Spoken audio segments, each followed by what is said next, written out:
अब मेरे जैसा आदमी उसमें उलझ जाता है कि बकरी गिनूं कि भैंस गिनूं कि डिफिसिट गिनूं।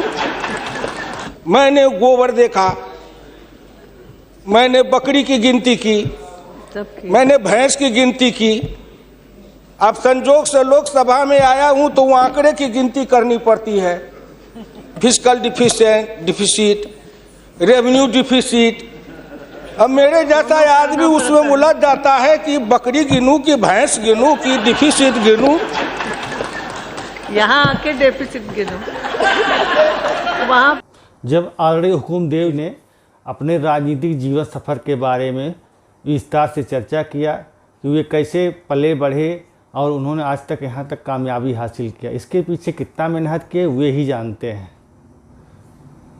बाद में गिनो। और हम तो केवल वही खोजते हैं जैसे युद्ध के बाद सीता माता के साथ युद्ध जीतने के बाद, लंका विजय के बाद, जब बानर भालू के बीच में मणि की माला वितरित की जा रही थी तो वो सब दाने को तोड़ तोड़ के बंदर देख रहे थे। सब हंस पड़े बड़े लोग कि आखिर बंदर बंदर तो है, ये माले क्यों तोड़ रहा है। पूछा कि तुम इस दाने को क्यों तोड़ रहे हो?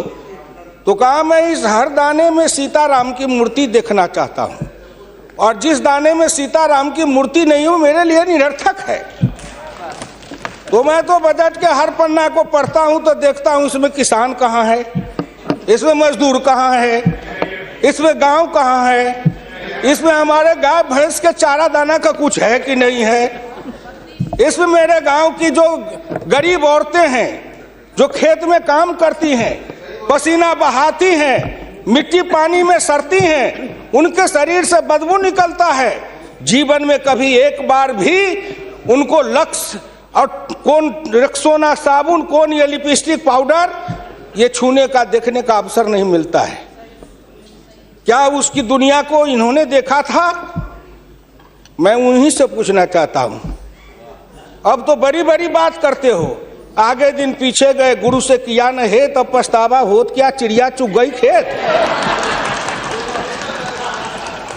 जिस समय गांव को देखना था, किसान को देखना था, मजदूर को देखना था, गरीब को देखना था, पिछड़ा को देखना था, दलित को देखना था, गांव की सड़कों को देखना था, गलियों को देखना था, कुआं को देखना था, आपने देखा क्या? आप तो देखते रहे कहीं। ये दो हिंदुस्तान, एक हिंदुस्तान में दो हिंदुस्तान आपने बनाया। एक है भारत, एक है India, that is called Hindustan. आपने बनाया ना। मैं आज भी कहता हूं, अगर मेरे गांव के किसी को उठावे, आंख में पट्टी बांध दे, हिंदुस्तान के कहीं भी, उड़ीसा हो, बंगाल हो, कहीं हो, किसान को लावे, गांव में आंख पर पट्टी बांध दे और एक बार इंडिया गेट पर उसकी आंख को खोल दे, उसको लगेगा कि हम स्वर्ग में चले आए, कि बैकुंठ में चले आए, कि इंद्रपुरी चले आए। इतना का अंतर है। मैं 1977 में एमएलए बन के आया, इंडिया गेट के किनारे पैदल टहल रहा था, एक बड़ी गाड़ी में एक बड़ा कुत्ता जा रहा था, वो अपने मुंह को निकाल के जी लपलपाते जा रहा था। मैं गाँव का आदमी खड़ा होकर सोचने लगा, कुत्ता जरूर कुछ कह रहा है। मैं एमपी था, कभी दिल्ली देखा नहीं था, मेरे अंदर से आवाज आई कि कुत्ता कह रहा है, क्या है तू गांव का किसान, गरीब, मजदूर, पिछड़ा, दलित, तू क्या जन्म लेके करने आया है? तुझसे मैं सौभाग्यशाली हूं। देख, मैं ठंड गर्म गाड़ी में बैठा हूं, केक खाता हूं, ऑमलेट कटलेट खाता हूं, गद्दे पर सोता हूं। तुमने देखा हिंदुस्तान? तुमसे अच्छा मैं हूं।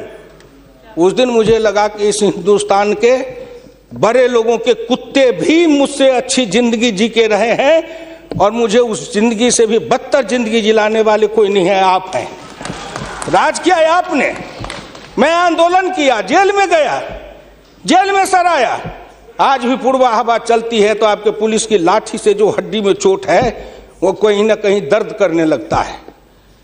तब मुझे ऐसा एहसास होता है कि जिस राज में मुझे इतना कष्ट मिला था, अगर मेरा बस चले तो उस राज को सदा सर्वदा के लिए हिंदुस्तान से उखाड़ के गया जी में जाके पिंडदान कर दूं, जो फिर निकलने न पाए। क्या बात करते हैं साहब? आपसे मैं आंकड़े में नहीं जाऊंगा। अब योजना आयोग की बात कर रहे थे। मैं अपने गुरु डॉक्टर लोहिया की बात को आपके सामने मैं दिखाना चाहूँगा। मैं नहीं बोलता, मुझे तो उन्होंने दृष्टि दी थी। इसी लोकसभा में 6 सितंबर 1963 को एक बहस हुई थी, ख्याल रखिएगा, जिस बहस ने पंडित नेहरू को भी हिला दिया था।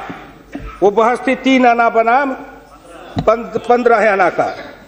लोहिया ने कहा था, मैंने 27 करोड़ हिंदुस्तान के लिए 3 आने रोज की आमदनी कही, प्रधानमंत्री ने 15 आने रोज की और योजना मंत्री ने 7.5 आने रोज की।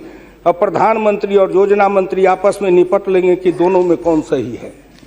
यही आंकड़े हैं योजना आयोग के। प्रधानमंत्री का है 15 आना, योजना आयोग के मंत्री का है 7.5 आना। जिस योजना आयोग को यह भी नहीं पता 15 आना सही कि 7.5 आना सही, प्रधानमंत्री सही कि योजना मंत्री सही, उसी योजना आयोग को सर पर ढोते रहो। जो दर्शन करना चाहिए तो दर्पण माजत रहिए, दर्पण में लगा काई तो दरस कहां से पाई। क्या बात करते हैं साहब। इस हिंदुस्तान में अगर किसी का में प्रधानमंत्री जी बैठे हैं, मैं भुक्तभोगी हूं, जिस रोग से मैं पीड़ित हूं, कहीं न कहीं उस रोग से आप भी पीड़ित हैं। बीरप्पा मोइली जी, आप भी पिछड़े वर्ग से हैं, मैं भी पिछड़े वर्ग से हूं। का दुख जाने दुखिया की, का दुख जाने दुखिया माए, जाके पैर न फटे बीमारी, सोका जाने पीड़ पड़ाई। आपके मल्लिकार्जुन जी भी उसी दलित समाज से हैं। आपने सामाजिक पीड़ा को झेला नहीं है, भोगा नहीं है। इस हिंदुस्तान में अगर सबसे बड़ा कारण और सबसे बड़ी चीज अगर रही है सनातन काल से, तो वह हिंदुस्तान की जाति प्रथा। उस जाति प्रथा के कारण क्या क्या नहीं भोगा हमने और क्या नहीं भोगते हैं। अभी अभी चुनाव हो रहा था, श्री नरेंद्र मोदी जी के लिए कोई कह रहा था, मेरे ऑफिस के आगे चाय की दुकान खुलवा देते हैं, फुटपाथ पर जाओ चाय की दुकान के लिए दुकान दे देते हैं। और कुछ कहने के लिए नहीं मिलता है लोगों को, नहीं मिलता है क्या? क्यों उपहास करते हो? मैं लोकसभा में हूं, अगर कोई कहे शरद यादव गए थे चुनाव लड़ने के लिए अमेठी में, लोकदल से नारा लगा था, शरद यादव वापस जाओ, लाठी लेके भैंस चराओ। कर्पूरी ठाकुर जैसा नाई का बेटा गरीब, जिसके नेतृत्व में बिहार में इतना परिवर्तन किया, वो बिहार का मुख्यमंत्री बना, 27% आरक्षण दिया, हाई स्कूल तक फीस माफ किया, मिडिल स्कूल तक फीस माफ किया, 5 एकड़ से मलगुजारी माफ किया। और कर्पूरी ठाकुर के लिए नारा लगा था, कर्पूरी ठाकुर दिल्ली जाओ, छुड़ा लेके सैलून खोलो। क्या क्या नहीं सहा हूं, क्या क्या नहीं देखा हूं, इसलिए दिल के अंदर वो दर्द और पीड़ा है। क्या आखिर कहीं ना कहीं मुझे यह भी लगता है, क्या हिंदुस्तान के पिछड़े और दलित समाज के लोगों ने अपराध किया था कि उसमें जन्म लिया? किसी ने भगवान के यहां दरखास्त दिया था कि मुझको तेली बना दो, मुझको लोहार बना दो, मुझको कुर्मी बना दो, मुझको कहार बना दो, मुझको अहिर बना दो, मुझको कलवार बना दो? कोई दरखास्त देके तो नहीं आया। आज वित्त मंत्री जी को धन्यवाद देगा, प्रधानमंत्री को, कि उन्होंने बजट में कुछ ऐसी योजनाएं बनाई है जिससे हिंदुस्तान के जाति प्रथा के बंधन को ढीला करने का अवसर मिलेगा। जब उनकी आर्थिक चेतना बढ़ेगी, आर्थिक विकास होगा कब? जब गांव में पैसा जाएगा तब, गरीब के हाथ में रोजगार जाएगा तब, उनकी आर्थिक उन्नति होगी तब कहीं जाके उनके जीवन में विकास होगा। आपने सोचा कि गांव का विकास कैसे होगा? क्या प्रधानमंत्री ग्रामीण सिंचाई योजना कोई मामूली है? खर्च पर पाबंदी लगाते हुए डॉक्टर लोहिया ने इसी लोकसभा में बहस करते हुए पंडित नेहरू से कहा था, मैं कुछ नहीं चाहता, एक काम कर दो, सारे लोगों के, बड़े लोगों के खर्च पर सीमा लगा दो, आय पर, आमदनी पर नहीं, खर्च पर सीमा लगाओ, इससे अधिक खर्च नहीं करेगा, और उससे जो पैसा बने उसके एक सिंचाई योजना बनाओ और 20 साल का बॉन्ड बनाओ। मैं कुछ नहीं कहता, केवल हिंदुस्तान के हर खेत में पानी पहुंचा दो, हिंदुस्तान की तरक्की हो जाएगी। डॉक्टर लोहिया इसी सदन में कहे थे। वो तो अग्रवाल थे, बनिया थे, उनको क्या जरूरी थी इस बात को बोलने का? लेकिन मैं कहता हूं कि हिंदुस्तान के गरीब, निर्धन, निर्बल और पिछड़ों का इस युग में अगर एकमात्र राजनीतिक मसीहा पैदा कोई लिया तो डॉक्टर राम मनोहर लोहिया थे, जिन्होंने जगाया, नेतृत्व को पैदा किया गांव के गली से। इसलिए मैं आपसे विनम्र प्रार्थना करना चाहता हूं कि अगर प्रधानमंत्री ग्रामीण सिंचाई योजना से हर खेत को पानी, हर हाथ को काम, दीनदयाल उपाध्याय जी ने कहा, डॉक्टर लोहिया ने कहा, 1 बीघा खेत और 1 गाय, अपनी खेती अपनी राय। हम तो ये लड़ते आ रहे हैं और आज वो सपना साकार हो रहा है। इसलिए मैं आपसे विनम्र प्रार्थना करना चाहूंगा कि सवाल है दृष्टि का, दिशा का और संकल्प का। आपकी दृष्टि कुछ और थी, अब दृष्टि बदली है। हिंदुस्तान के गांव के गरीब पिछड़े दलितों ने मिलकर कन्याकुमारी से कश्मीर तक, कामरूप से द्वारका धाम तक, इस आसान मान के साथ आपके शब्दों में, जिनको आप अपने ऑफिस के आगे चाय की दुकान खुलवा रहे थे, वो चाय की बेचने वाला, रेल के फुटपाथ पर पानी पिलाने वाला गरीब निर्धन, जिनकी मां मजदूरनी का काम करती थी, ऐसे के बेटा को भारत के प्रधानमंत्री की कुर्सी पर बैठाया कि नरेंद्र मोदी आएगा, भारत का प्रधानमंत्री बन जाएगा, गांव गरीब किसान मजदूर के भाग्य चमक जाएगा। उन्होंने इसलिए सपना को देखा है। वो हो जाएगा क्या?